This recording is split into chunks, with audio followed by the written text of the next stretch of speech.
Hi friends, ఎలా ఉన్నారు? అందరూ బాగున్నారా? మీరందరూ బాగోవాలని మనస్ఫూర్తిగా కోరుకుంటున్నాను. నేను కూడా చాలా బాగున్నానండి. ఇది నేను ఇవాళ చేసిన ఎగ్ పుల్టా చాలా అంటే చాలా బాగా వచ్చింది.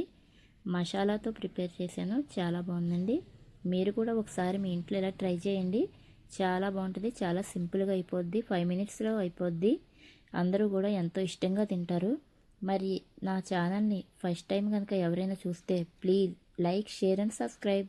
మరి లేట్ చేయకుండా వీడియోలోకి వెళ్ళిపోదామా?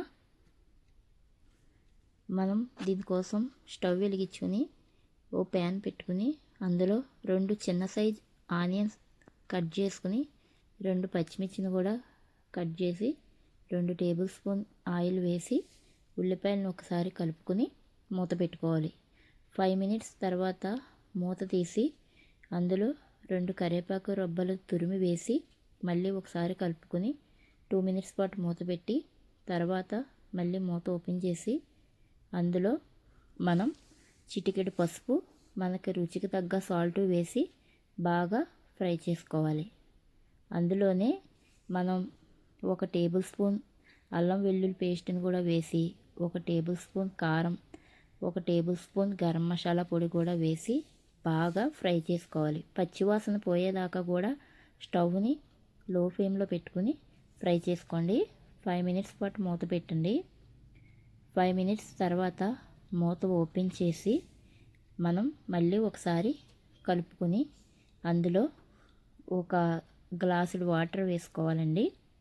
నేనైతే గ్లాసుడు వాటర్ వేస్తున్నాను 2 ఎగ్స్కి. మరి మీరు మీ ఎగ్స్ని బట్టి వేసుకోవచ్చు. నేనైతే 2 ఎగ్స్ మాత్రమే చేస్తున్నాను ఇక్కడ. మరి మీరు మీ స్టైల్ ఎలా చేస్తారో కర్రీ నాకు కామెంట్ బాక్స్లో మెన్షన్ చేసి చెప్పండి. ఇదైతే మా ఆంధ్ర స్టైల్లో ఇలాగే ప్రిపేర్ చేసుకుంటాం మేము. ఇలాగైతే మా పిల్లలు కూడా చాలా ఇష్టంగా తింటారు. ఇలా మసాలాతో ఒకసారి మీ ఇంట్లో కూడా ట్రై చేయండి. చాలా అంటే చాలా బాగుంటుంది, చాలా సింపుల్గా కూడా అయిపోద్ది. ఇలా 2 ఎగ్స్ని పగలగొట్టుకుని అందులో వేసుకుని మనం ఒక 5 మినిట్స్ పాటు స్టవ్ని లో ఫ్లేమ్లోనే పెట్టుకుని మూత పెట్టుకోవాలండి. మూత మళ్ళీ 5 మినిట్స్ తర్వాత తీసి మనం ఆ అచ్చుల్ని జాయిగా తిరిగేసుకోవాలండి, లేదంటే విరిగిపోతాయి. మనం వాటిని ఇలా నెమ్మదిగా తిరిగేసుకుని 5 మినిట్స్ పాటు స్టవ్ని లో ఫ్లేమ్లోనే ఉంచి మూత పెట్టుకోవాలి.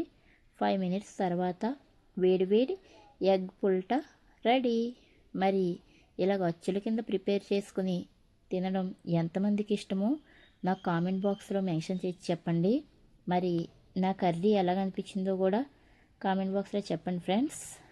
ఓకే ఫ్రెండ్స్, మరి నా వీడియో మీకు నచ్చిందా? నచ్చితే లైక్, షేర్ అండ్ సబ్స్క్రైబ్. మరొక లాంగ్ వీడియోతో మళ్ళీ కలుద్దాం. అంతవరకు bye bye, love you all.